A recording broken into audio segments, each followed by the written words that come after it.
그 사안 자체라고 보면은 만약 정유라에 대한 구속영장이 작년 12월 달에 청구가 되거나 1월 달에 청구가 됐으면은 발부가 됐을 거예요. 발부가 됐을 건데 지금의 시점에서는 1차 구속영장도 그렇고 2차 구속영장도 사실 발부하기는 어려운 사안이었다 생각을 해요.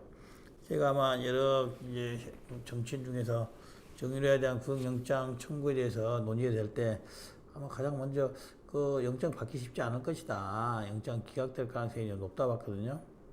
1차 구속영장도 아니다 다를까 그 내용도로 기각이 됐고 2차 영장도 기각이 됐어요.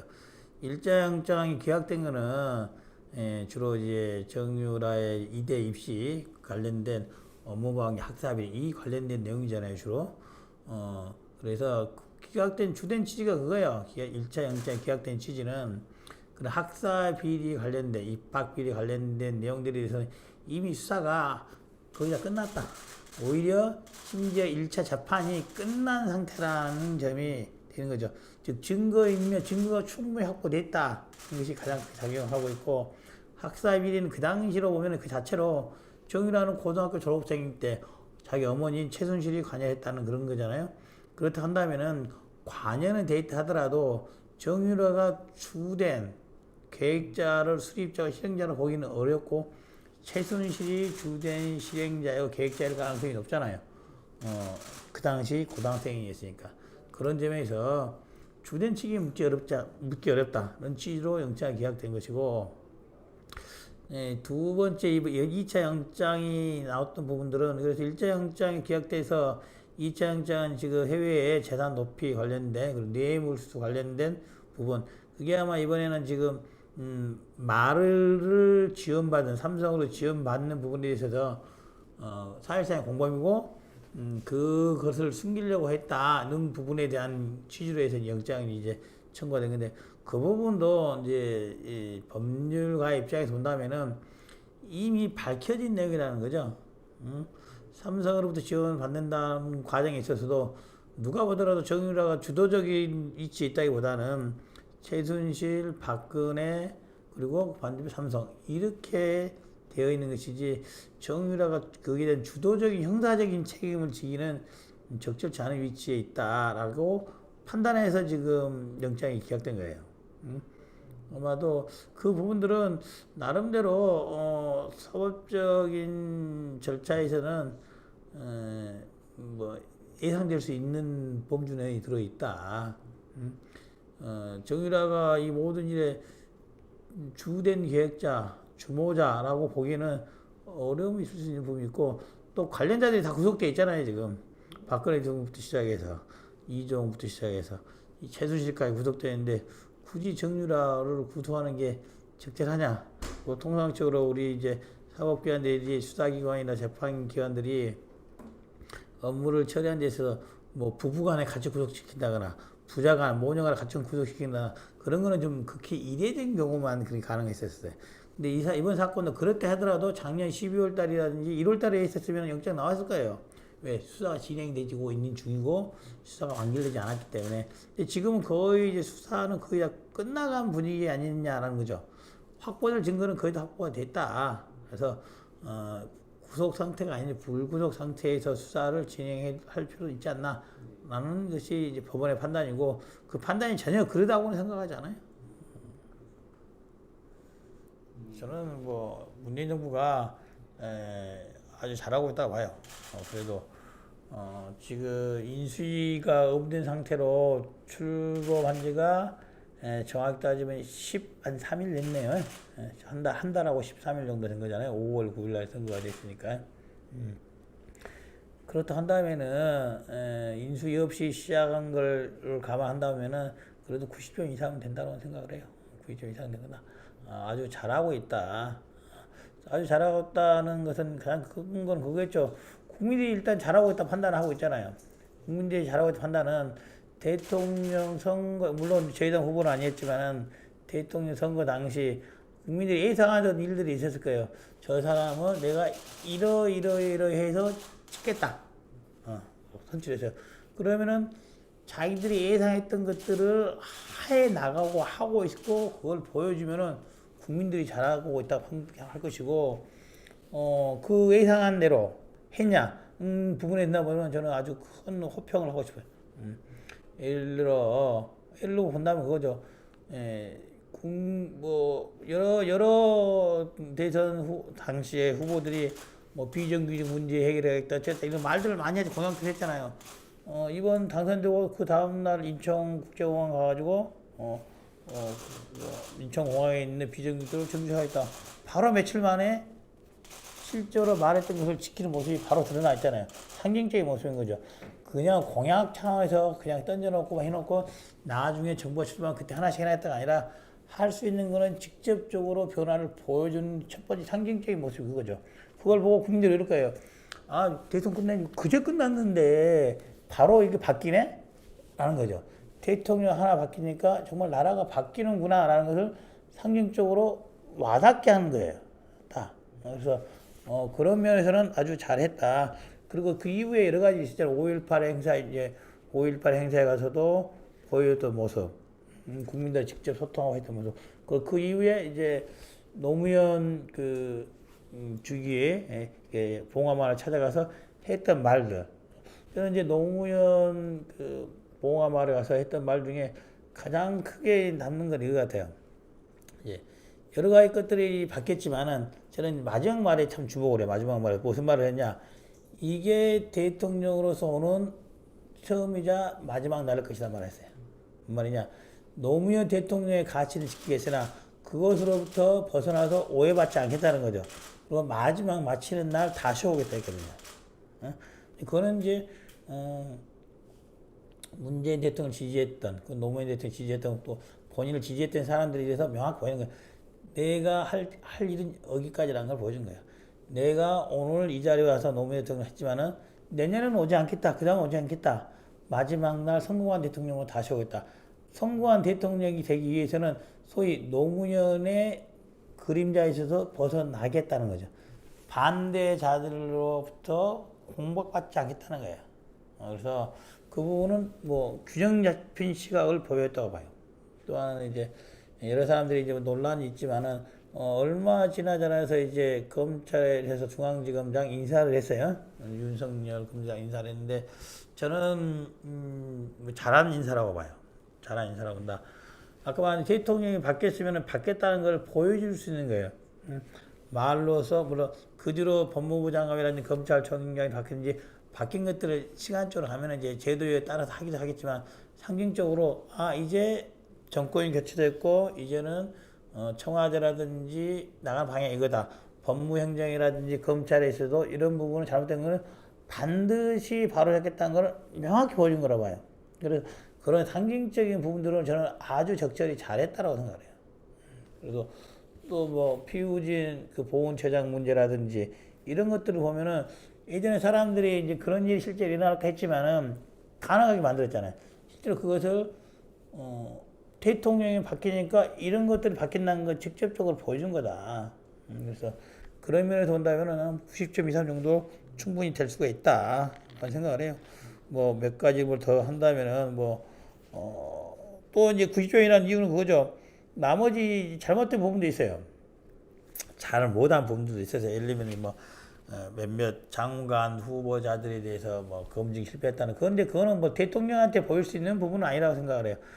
그러나 가장 실패하고 있는 부분, 잘 못하고 있는 부분들은 이거예요. 아까 말한 대로 대통령 대선 전에는 이런 말을 했었어요. 대통령이 때로는 연정이라는 말로 말을 하기도 했고 때로는 협치란 말로도 표현적으로 했던 말을 했단 말이에요. 근데 지금의 입장에서 본다면은 대통령이 연정이라든지 협치라든지 이런 것을 염두에 두고 하고 있는지에 대해서는 저는 그게는 동의하잖아요. 연정이나 협치, 협의를 협치라고 볼 수는 없는 거예요. 단순히 어떤 정치 현안들에 대해서 야당들과 협의했다, 야당 지도자들과 협의했다는 거 마음 갖고는 협치라고 볼 수는 없는 거예요. 협치나 연정은 다른 개념이 들어가야 되는 거예요. 다른 개념이. 소위 야당으로부터 자기 정파의 반대자로부터도 공감을 했었고 내지는 공감을 얻지 동의는 얻지 못하더라도 충분히 노력했다는 걸 야당으로부터 인정받아야 되는 거예요. 지금 가끔씩 청와대라든지 문재인 대통령 여당이 이런 말을 해요. 자기들은 할 만큼 했다는 말을 해요. 근데 그거는 그 사람들이 할 만큼 했다라는 말은 청와대나 여당이 할 말이 아니에요. 그거는 야당들이 할 말이에요. 야당들이 청와대나 여당에서 충분히 했는데 그래도 우리 입장은 반대할 수 없겠다. 이런 말이 나올 정도까지 해야 되는 거예요. 자신들이 충분했다는 것은 하나도 중요하지 않아요. 하나 중요하지 않아요. 국민의당이나 다른 야당들이 국민의당이 특히 이낙연 총리에 대해서 인준에 동의했었던 이유는 이낙연 총리가 호남위에서가 전혀 아니에요. 호남위에서가 아니고 문재인 정부, 민주당 정부가 출범한 데 대해서 정부를 구성하고 제대로 순탄하게 굴러가기 위해 첫 단추를 동의를 해준 거예요. 성공하라고 해준 거예요. 여기까지. 장관이라는 부분들은 대통령이 쓸 사람 쓸 수 있는 거예요. 야당들도 반대할 수 있는 거예요. 그것을 문제시해서는 안 된다는 거예요. 문제시해서는. 어떤 취지냐. 강경화라든지 김상철 이런 사람들 우리가 반대를 했잖아요. 반대하는 입장을 그대로 받아들여 줘야 되는 거예요. 마치 야당이라든지 국민당 포함 야당들이 반대하는 것 자체가 발목 잡게 한다는 식으로 받아들여서는 무슨 협치가 되겠어요? 그건 안 된다는 거예요. 물론 일부 지지자들이 그런 반응을 보일 수는 있으나 청와대, 대통령, 여당은 그래서는 안 되는 거예요. 그러면 앞으로 야당은 반대하지 말라는 말이잖아요. 그러면 어떻게 협치가 되겠어요? 야당은 반대할 수 있는 권리도 있고 의무도 있는 거예요. 뭐 김상조 부분에 대해서도 우리가 일부 반대를 하다가 입장을 그래 이래도 여러 가지 문제가 있지만은 직무 능력이나 이런 점에서 본다면은 충분히 기회를 주는 게 맞다라고 해서 뭐 동의도 할 수도 있는 것이고 관계와 부분에 대해서도 처음에 있던 문제들이 해결되지 않고 다음에 더더욱 큰 문제들이 직무 능력에 대한 문제들이 생기기 때문에 이건 끝까지 반대한다라고 하면 그걸 받아들이면 되는 거예요. 받아들여야 말은 반대를 받아들여서 임명하지 말라는 말이 아니라 야당이 반대하는 것도 일리가 있구나 받아들이고 그럼에도 불구하고 쓰면 임명하면 되는 거예요. 그것을 마치 야당이 국민의당이 발목 잡기를 무조건 반대하는 식으로 생각한다면 협치를 한 건 없는 거예요. 그런 의미에서 아주 잘못된 행보들을 하고 있는 거예요. 현재. 또 하나는 이제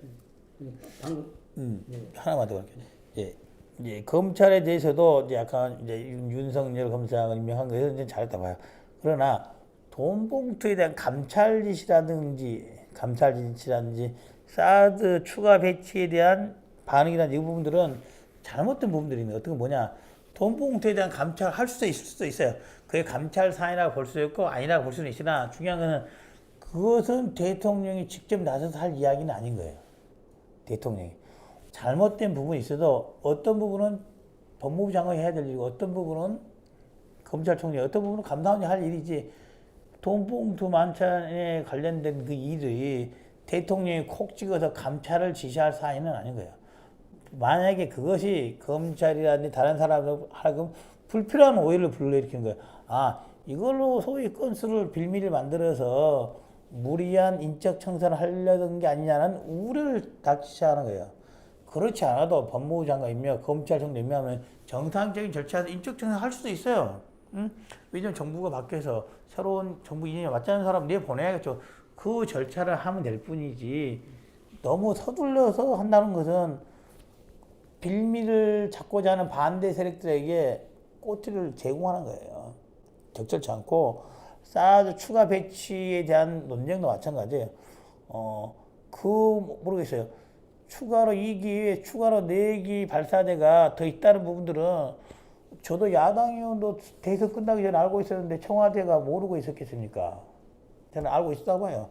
텔레비전 나왔었고 당시 민주당에서도 어찌된 건지 설명하라고 성명서를 냈으니 당연히 대통령인지 알았다고 하죠. 몰랐다면 무능한 대통령인 것이고 설령 알았다 한다면 이런 식의 반응할 일은 아니라는 거죠.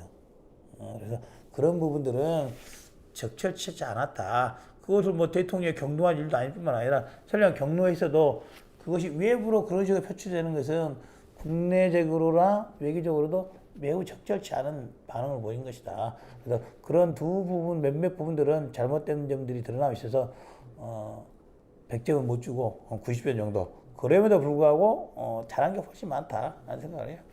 우리가 만약에 발목 잡기를 한다고 하면 이렇게 하면 발목 잡기를 하는 거예요. 우리가 반대함에도 불구하고 청와대에서 강경화를 임명한다면 우리 이 사람 외무부 장관으로 외교부 장관 인정 못하겠다. 국회 와도 우리 인사도 안 받고 업무 보고도 안 받고 청문회 상임위원회에서 불러서도 장관한테 안 물어보고 차관한테 물어보겠다. 작년에 우리 김재수 농림부 장관 했을 때 우리 그 동의 못한 데에서 그 사람 이제 상임위원회 와서도 그 사람한테 보고 안 받고 차관이 하고 차관한테 질문, 장관 질문도 안 했잖아요. 그런 식으로 하면은 그렇게 보일 수도 있죠. 아예 대통령이 임명한 장관을 무시하고 받아들이지 않는 것은 그런 건 아니잖아요. 반대하면 임명할 수 있는 거예요. 반대해도 임명할 수 있는 거. 그럼 그렇게 하면 되는 거예요. 마치 모르겠어요. 언제부터 대한민국의 장관에 대해서 그런 논란이 벌어질 때 여론조사를 해가지고 여론조사 지지가 가만 6, 9, 7, 6, 70% 찬성하고 있더라 해서 그런 식으로 야당을 압박한 정부가 지금까지 어디 있었어요. 매우 잘못된 발상을 하고 있는 거예요. 그런 식으로 야당의 의사결정에 대해서 부정적으로 보고 그걸 폄하하려는 시도인 거죠. 그냥 그기는 반대하지만 그래도 우리가 이 사람이 적합한 잘할 수 있는 입장이 일을 할 수 있는 장관이기 때문에 임명하겠다고 그냥 하면 되는 거예요. 그냥 그것을 야당이 말도 안 되는 이유로 반대하고 발목 잡고 한다. 이건 아니라는 거죠. 그렇게 평가해서 한다고 그것을 논리를 합리화시키기 위해서 여론조사라는 걸 듣도 못하게 인사청문회 과정에 여론조사 이 사람은 그래도 논란이 있는데 여론조사면 그래도 70% 찬성하더라. 국민이 70% 찬성하는데 반대하는 야당들은 국민들을 거스르는 개혁 반대 세력이다. 적폐 세력이다. 이런 논리를 갖다 붙이는 것은 그런 생각을 하는 사람들이 어떻게 협치를 주장할 수 있겠어요. 상대방이 논리를 인정하지 않겠다는 거예요. 그 협치가 안 되는 거지 그거는. 그런 취지에서 잘못됐다는 거예요. 명백히. 70%가 찬성한다 하더라도 30%가 반대하는 국민이 있다면은 야당은 그걸 대면할 수 있어야 되는 거예요. 그 반대할 수 있어야 되는 거예요. 그것을 발목 잡기 한다는 식으로 해서 일반 사람들이 그런 주장하는 거는 가능은 해요.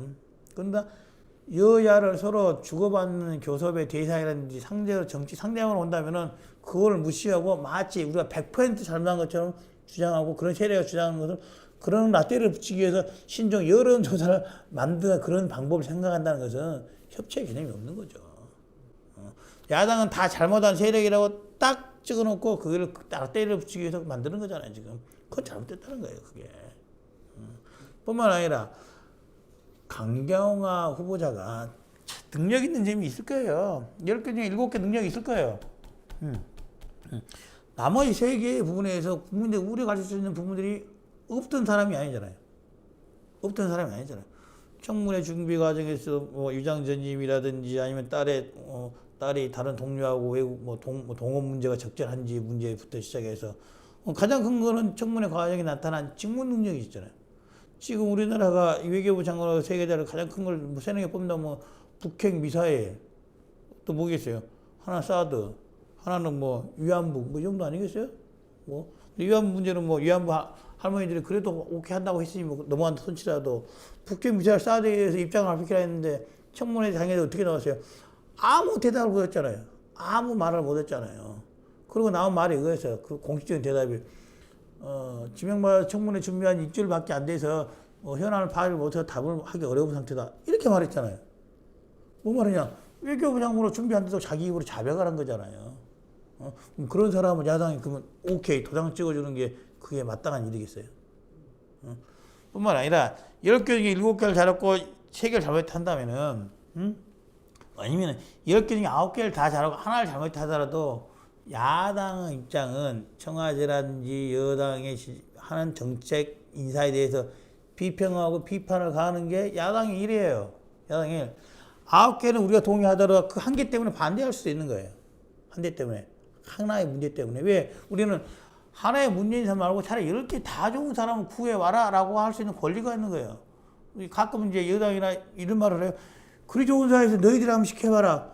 그건 우리의 일이 아니에요. 우리한테 권한을 주면 할 수 있죠. 정말 외교장관, 국무회장이 찍어서 하면 우리가 그대로 할게라고 오케이 사진을 준다면 우리가 더 좋은 능력 있는 사람 추천할 수 있어요. 그게 아니고 그 말로서 더 좋은 사람 해봐라. 그런 의미가 없는 거예요. 그것을 더 좋은 사람을 뽑아서 쓸 수 있는 의무가 있는 것은 여당과 청와대인 거예요. 그거를 우리한테 뒤집으시면 안 되는 거예요. 그런 의미에서 잘못했다는 거예요. 관계와 부분이나 인사 부분에 있어서. 이제 여러 가지 격들이 겹쳐 있었잖아요. 강경화라든지 김상일 분이 있었는데 이제 안경환 장관 후보자가 이제 불을 붙인 거죠.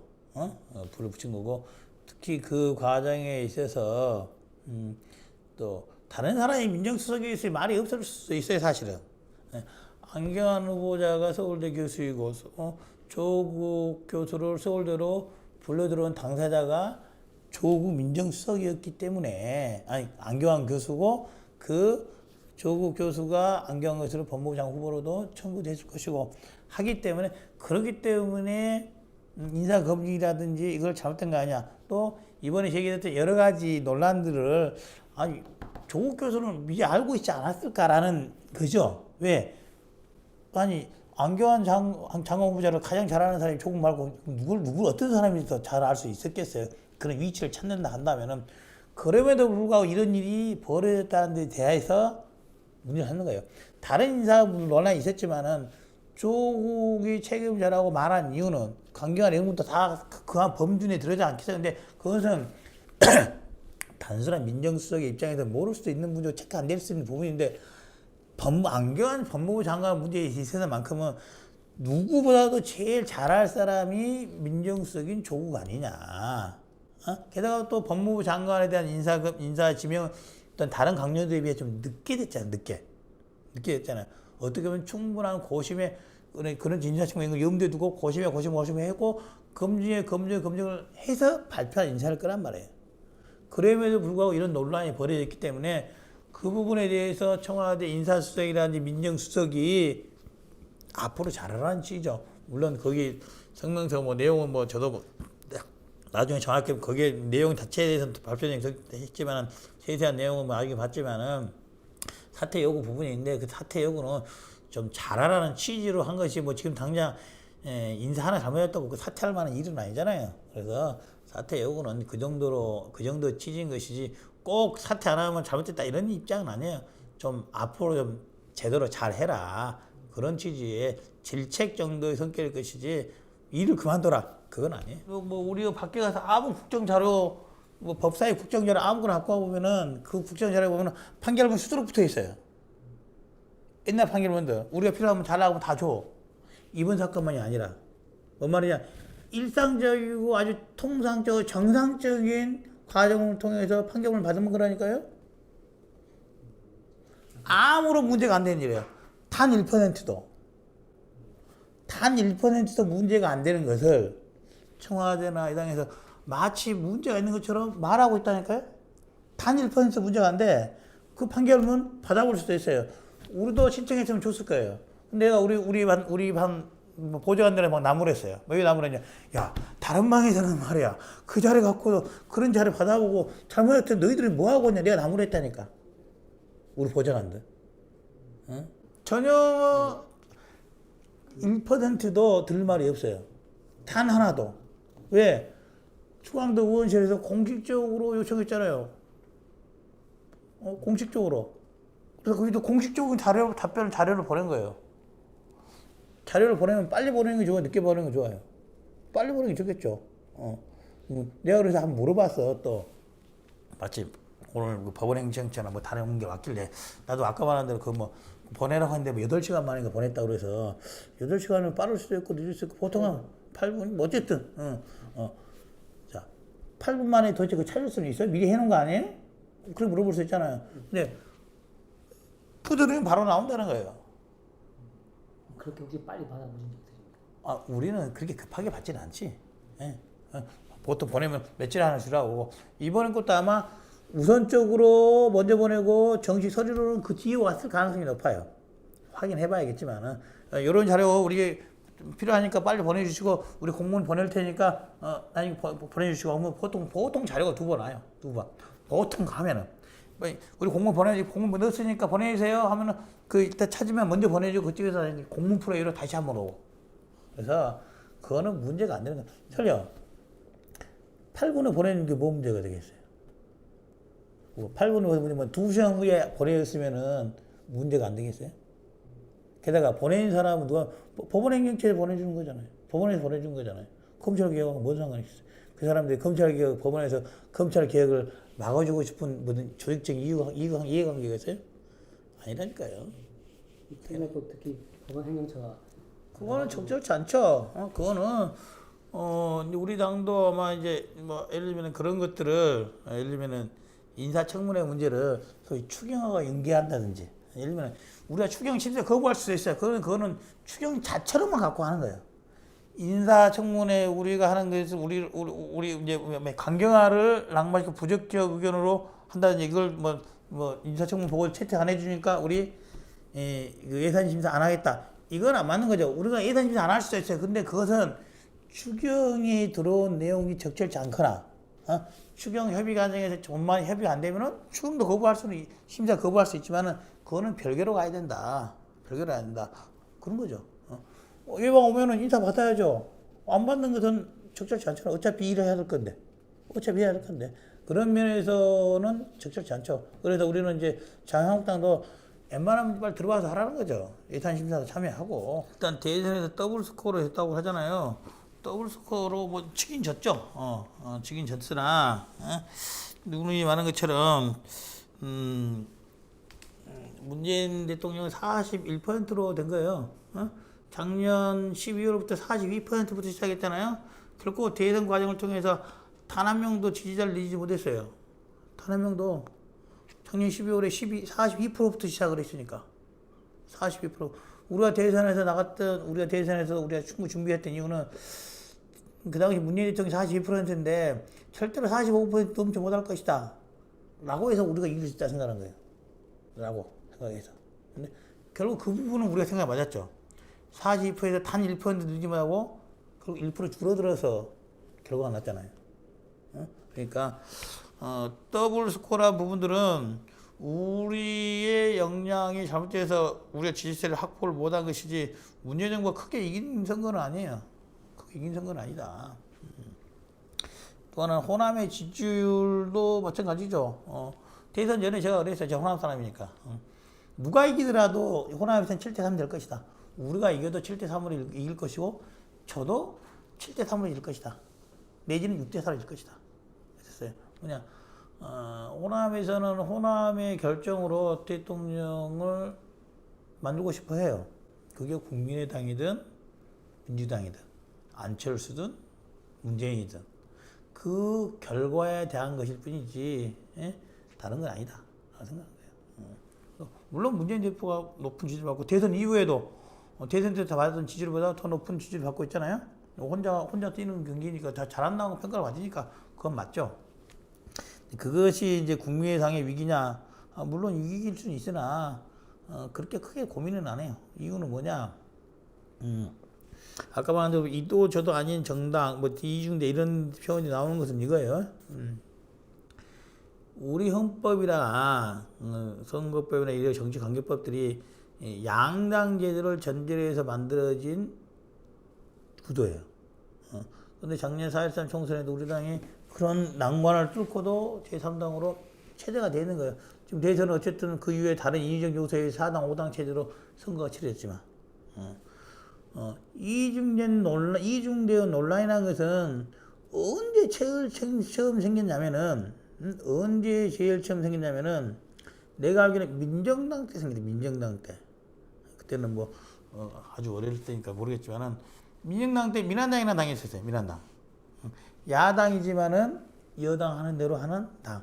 그래서 이중대란 말이 나온 거였어요. 야당인데 여당 하는 대로 따라하는 데에서 이중대란 말이 그때 나온 거였어요. 야당이나 여당과 똑같이. 지금의 이중대 논란은 이거예요. 지금의 이중대 논란은 우리 대선 과정에서 나왔지만은 우리가 작년에 사실 건 작년 국회 과정에서 똑같이 나왔네요. 작년 국회 과정에서도 우리가 자유한국당이 아니 그 당시 새누리당의 편을 들면은 민주당이 우리한테 새누리당 이중대를 했고 그러잖아요.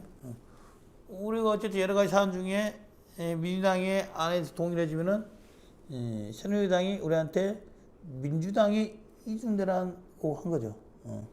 이것은 우리 당의 정체성이 없다는 취지가 아니라 이중대의 논란 자체가 잘못됐다는 것을 반영하고 있는 거예요. 그것은 지금도 나는 똑같다고 봐요. 지금도. 자, 우리가 이낙연 총리 후보자를 인준에 오케이해서 했단 말이에요. 자, 그때 민주당이 그때 자유한국당이 뭐라 그랬어요? 국민의당보다 민주당이 이준대로 그랬다. 응? 그런데 지금 민주당이 우리한테 자유한국당 여러 상황에서 뭐 다 반대 의견을 내거나 그쪽 일정 국회 일정이 돼서 그쪽 같은 의견을 내면은 민주당에서 우리를 자유한국당 이준대로 한다는 거예요. 우리가 왔다 갔다 해서 그런 건가요? 아니면 각각의 다른 사안들이 있어서 우리가 각각 다른 판단해서 그런 건가요? 우리는 우리 당의 입장에서 최선과 올바른 판단을 했다고 한 거예요. 민주당 이준대로서 행동한 것도 아니고 자유한국당이 이준대로 행동한 것도 아니에요. 우리는 우리의 모습으로 행동한 것 뿐이에요. 만약에 정말로 우리 당이 없다고 손치면은 뭐 예전 같은 양당 체제인 거잖아요. 그러면은 어떻게 국회가 돌아가 있을까요? 그게 우리 당의 존재의가 아직도 살아 있는 거예요. 아직도. 그리고 이준도 논란이라는 것은 백해 무기한 논란뿐만 아니라 실익도 없는 거예요. 실체도 없는 거예요. 실체도. 우리가 새누리당이 자유한국당의 뜻을 따라서 의사 결정하지 않잖아요. 우리가 민주당의 뜻을 따라서 의사 결정하지 않잖아요. 근데 무슨 이준도가 있어요? 결국 호남에서 지지율이라든지 국회 의석이라든지 이런 것들은 지금은 이제 어쨌든 민주당이 여당이 됐고 가장 큰 일당이 돼 있는 거잖아요. 민주당이 여당이 돼 있고 일당이 돼 있는 거예요. 그런 프리미엄이 있는 거죠. 민주당이 자체가. 뭐 자유한국당이나 이런 것은 아직도 탄핵 사태가 마무리됐지만은 법적으로 박근혜 정부에 대한 형사적 처벌 올 10월 달에 나왔지만 그것이 지나고 나면은 자유한국당에 대한 것들이 정리가 되겠죠. 지금 뭐 아니라고 우기고 있으니까 그때 가보면 이제 뭐 세상 것들이 나오지 않겠습니까? 세상 것들이. 그래서 그때가 되면은 자유한국당에 대한 입장들도 국민들의 입장 아니면 TK, PK에서 입장이 정해질 거라고 봐요. 정해질 거라고 봐요. 그러면 또 바른정당도 거기에 대한 입지도 정해질 것이고 우리 당도 거기에 따른 입지가 정해질 것이고 민주당도 마찬가지인 거죠. 그래서 작년 5월 29일 날에 첫 국회의원으로 등록이 돼서 그대로 여러 가지 일들이 있었잖아요. 우리 당으로 온다면은 뭐 무슨 리베이트 사건이 말도 안 되는 사건을 해서 또 당이 한번 휘청이고 또 안철수 대표나 천대표가 또 대표를 내려놓고부터 시작해서 얼마 조금 지났더니 이제 그때까지만 하더라도 국민의당, 민주당, 새누리당에 아마 3분의 1 비율로 국회에 지분이 있었던 것 같아. 의석수와 달리. 왜 여소야대가 됐고 새로운 정립이 이래서 협치가 좀 가동하고 있었기 때문에. 이제 정기 국회가 되고 10월 국정감사 되고 이러면서부터 민주당이 조금 앞서가기 시작했죠. 왜? 숫자가 많잖아요. 숫자가. 우리 국민의당 사람들이 다 말하고 38명 말하고 거기는 120명씩 말하는 게 4배가 더 많아. 4배나 많은 사람들이 말을 하고 4배나 많은 사람들이 활동하고 다니잖아요. 특히 서울에는 지역구에 있는 사람이 2명밖에 없잖아요. 김성식, 안철수. 이 서울에서 국회의원 둘이 돌아다니는 것과 민주당 떼거리 30명씩 돌아다니는 거하고는 다른 거죠, 사실은. 다른 거죠. 그래서 많이 격차가 벌어지기 시작했었죠. 그러다가 청문회도 되고 11월, 12월에 여러 가지 일이 있어서 탄핵 사태도 되고 탄핵에 대한민국에서 가장 먼저 탄핵을 주장한 사람이 안철수고 국민의당이 가장 먼저 말했잖아요. 장애에도 가장 먼저 퇴진 서명운동을 가장 먼저 한 상태도 국민의당이 먼저 했어요. 그런데 국민들은 나중에 뭐 어떻게 민주당에 꼬셨는지 모르겠으나 우리가 탄핵 반대 세력이라 그러고 민주당이 탄핵에 앞장섰다는데 말도 안 되는 소리인지 알잖아요. 언론에 계시니까.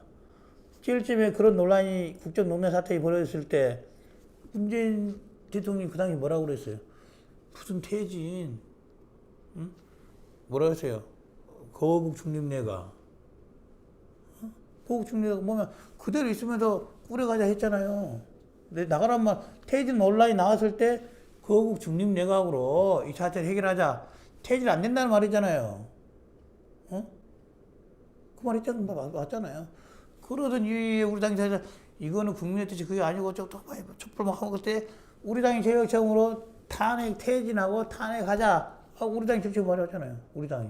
안철수가 직접 말했잖아요. 탄핵하기 전에 탄핵이 되면 여러 가지 문제가 생길 수가 있으니 예? 총리부터 바꿔놓고 가야 된다. 선 총리부터 탄핵. 우리가 주장했잖아. 그거 반대하는 사람이 누구였어요? 민주당에서 반대했잖아.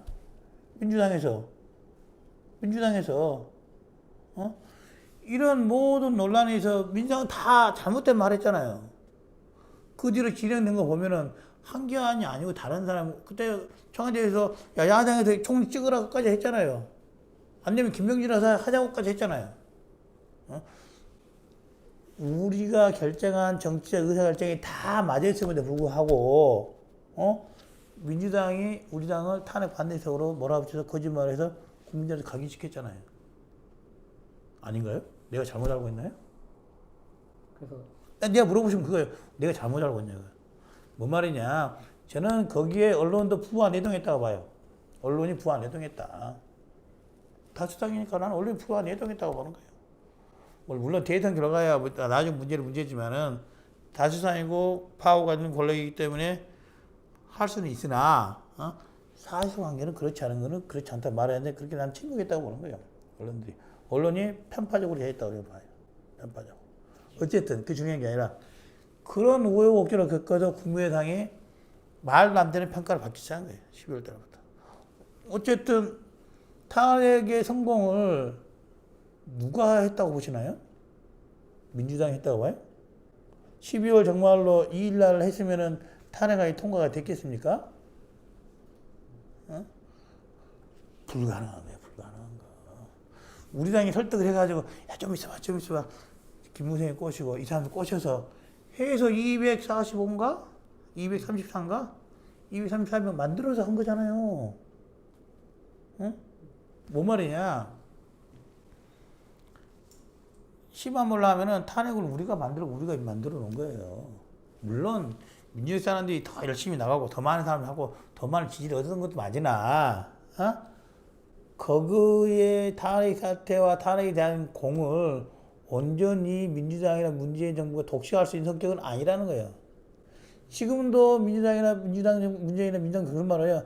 탄핵의 결과 뭐 탄핵 민심이 어쩌고 촛불 민심이 어쩌고 그거 맞는데 그 결과물을 민주당이나 문재인 정부가 독식할 수 있는 성격은 분명히 아닌 거예요.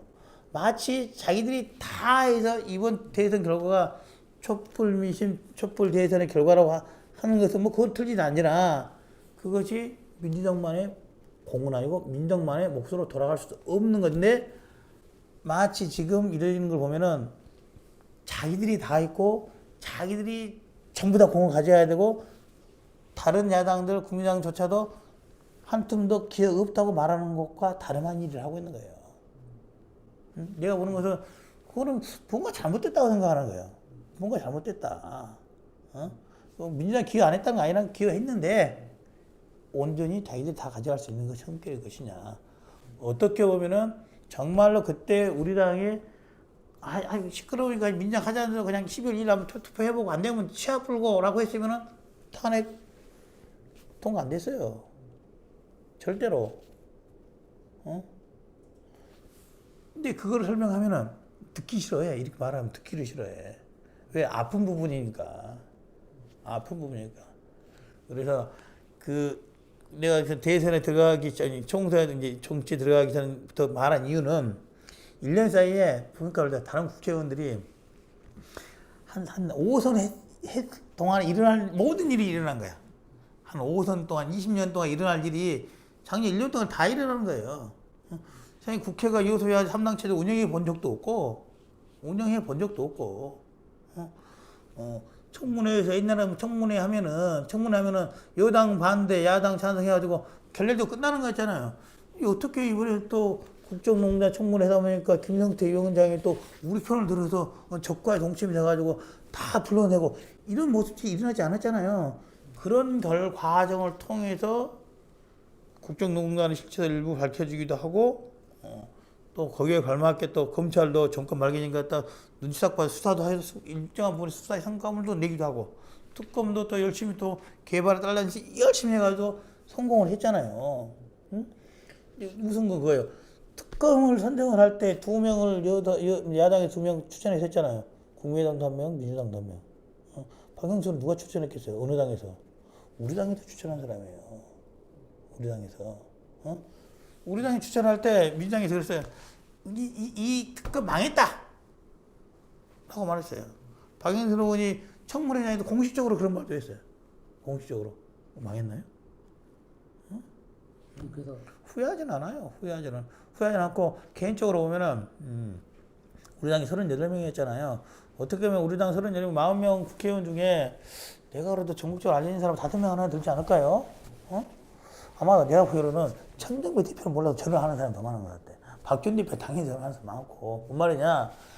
제가 작은 당에 있었기 때문에 국민의당에서 정치적으로 제가 많은 기회를 얻은 거예요, 사실은. 그러니까 당으로부터 큰 배려를 받은 거예요. 큰 배려. 그 청문회라든지 아니면 여러 당직에 있어서도 사실 초선이 뭐 할 줄 아는 게 이렇게 해서 못하지 할 줄 아는 게 없잖아요. 그럼에도 불구하고 그런 많은 정치적 견해를 밝힐 수 있는 기회도 가졌고, 뭐 청문회 그 안에서 어쨌든 뭐 운이 좋아서 국민들로부터 평가를 받는 기회가 많이 있었고, 그것 때문에 언론에 더 많이 노출되기도 해도 아마도 보통 국회의원 3, 4번 한 사람보다 제가 더 많이 나왔을 거예요, 텔레비에 언론 노출이. 그것은 제가 국민의당에 몸담았기 때문에 가능한 거예요. 제가 막 민주당으로 당선돼 있었다 치면은 몸값은 높았겠죠. 호남에서 유일하게 민주당으로 당선된 사람이 됐겠지만은, 그 124명 중에 124분의 1이어서 정치적 역량이라든지 기회를 갖기는 어렵지 않겠어요? 그래서 지금도 뭐 나중에 문제는 어떻게 될지 모르겠으나 뭐 국민의당의 지지가 좀 떨어지고 있으나 뭐 다시 또 올리면 되는 것이, 작년 4.13 총선할 때도 우리가 뭐 8%, 10% 갖고도 20몇 % 얻었잖아요. 그거는 이제 그 당시에 국민의당에 조금 더 역량을 더 모으고 조금 더 국민을 더 설득한다면은 국민들이 또 호남 사람들이 기회를 줄 거라고 봐요. 그래서 후회한 적은 없어요. 박주민 의원? 박주민 의원도 충분히 뭐 저번 나이도 어리고 후배지만은 그거 참 괜찮다. 국회의원 저렇게 해야 되겠다. 라는 생각을 많이 했어요. 국회의원. 왜냐면은 근데 거기는 이제 그냥 변호사 출신이기도 하고, 저는 뭐 검찰에 있다 나와서 했지만은, 저도 뭐 다른 사람들의 말을 많이 듣지만은 내가 듣는 것은 그 사람들이 말한 걸 내가 듣는 것이고, 박주민 의원 하는 것은 가서 옆에 다 앉아서 듣는 거예요. 나는 그런 사람들이 무슨 말하고 무슨 생각하는지 내가 들어볼 노력해서 알아보는 것이고, 박주민 의원은 그 사람 옆에 가서 듣는 거라니까요. 그게 크게 다른 거예요. 그래서 저런 식으로 바뀌어야겠다는 생각을 내가 많이 했어요. 저렇게 하는 게 결과는 똑같을 수 있죠. 똑같은 내용을 듣고 파악하는 내용은 똑같을 수 있으나 국민들로 하여금, 유권자로 하여금 신뢰를 주는 거죠. 저 사람이 내 옆에 와서 들어주는 국회의원이 있다. 특별한 일 없으면 하지 않겠습니까? 특별한 일 없으면 하겠죠. 특별한 일은 어떤 걸까요? 특별한 일? 뭐, 특별한 일요? 4년, 지금 3년 후구나. 그 안에 뭐가 있으려나? 그 안에 내가 도지사가 돼 있으면 안 하려나? 거의 하시는 걸로? 특별한 게 없으면 하겠죠. 특별한 일이 없으면 하겠죠. 특별한 일이 없으면 할 것 같아. 요즘 할 일이 많이 남아있잖아요. 할 일들이. 우리 지역구의 일도 마찬가지고, 우리 당의 입장에서도 마찬가지고. 한마디로 여당 한번 해봐야 되지 않겠어요? 여당? 우리 지금 야당인데 여당 한번 해봐야죠. 여당을. 뭐 정권 재창출이든지 뭐 창출이든지 간에 한번 해봐야죠. 몇 선 때쯤 가능하실까요? 몇 선 때쯤 가능하실까요? 재선 때 뭐 대선이 또 있을 거 아니에요. 5년 뒤라고 한다면은. 그때 될 수 있고, 또 내년에 또 개헌의 방향이 어떻게 살지에 따라서 이제 정치적으로 어떤 사람이 정권 창출하는 형식이 대선을 통해 할 것인지, 국회의원 선거를 하는 게 어떻게 방식이 모르겠으나, 뭐 그것도 경과에 따라서 봐야죠. 여당을 한번 해봐야죠. 제가 지난 1년 동안, 최근에 6개월 이 동안에 여러 국정농단 청문회나 또 대선 과정을 통해서 국민들로부터 많은 호평도 받고 격려도 받은 부분이 많이 있어요. 많이 있고, 어떻게 보나 제가 앞으로 정치생활 하는 중에 그렇게 호평 받기도 어려울 정도로, 지금 최고의 피크로 많이 호평 받을 정도로 될 수도 있다고 봐요. 그래서 그런 국민들의 유권자, 우리 당을 지지하는, 나를 지지하는 사람들을 일단 실망시키지 않는 게 가장 크다고 봐요. 가장 크다고 보고, 가장 큰 거는 국민들이 정치인, 특히 국회의원에 대해서 갖고 있는 안 좋은 인상이 딱 하나 다른 게 아니라 거짓말한다. 그래서 저는 어쨌든 뭐 법조인 출신이 아니라 거짓말하지 않는 정치, 예? 내가 말하면 정말 거짓말이라도 사람들이 저 이용주 의원이 말하는 게 저거 맞을 거야 라고 평가를 해주는 신뢰의 정치인으로서 평가받고 싶은 사람인 거예요. 제가 말하면 말을 안 하면 안 했지 거짓말은 안 하더라. 일단 제가 말하니까 일단 믿어보자. 그런 평가를 받는 국회의원이 되고 싶은 거예요. 그런 국회의원. 이제 그런 내용들이 이제 어떤 내용을 담을 건지는 우리 국민의당에 대해서 우려하는 사람들이 많이 있어요. 정말로 국민의당은 민주당과 문재인 정부의 성공을 바라고 있는 정당이에요. 이유가 뭐냐? 이제 문재인 정부가 예전에 노무현 정부 후방인처럼 망하거나, 민주당이 망한다. 그러면은 우리랑한테 기회가 오지 않아요. 다른 사람들 민주당 망하면 우리한테 득볼 거라 생각하는데 그렇지 않아요. 민주당 정부, 문재인 정부 망하면은 다른 쪽의 기회가 우리한테 오지 않아 절대로. 정권은 우리한테 안 와요. 우리 당은 그래서 민주당이 성공을 하고 그 민주당과 경쟁을 해서 이겼을 때 우리한테 기회가 온다고 생각을 해요. 그러니까 발목 잡혀할 이유가 발목 잡고 그때 민주당 망하고 문재인 망하면 다른 쪽이 간다니까 우리한테 안 와. 절대로. 그렇기 때문에 우리 당과 자유한국당이나 바른정당은 스탠스가 틀릴 수밖에 없어요. 틀릴 수밖에 없어. 자유한국당은 민주당, 문재인 정부 망하라고 고사를 지내겠지만은, 우리는 잘 되라고 고사를 지낸다, 이거 진짜로. 근데 그걸 사람들이 안 믿는 것 같아. 이해관계 다르다는 걸 안 믿는다니까요. 다르다니까요. 그렇기 때문에 국민의당에서 태양경을 빼고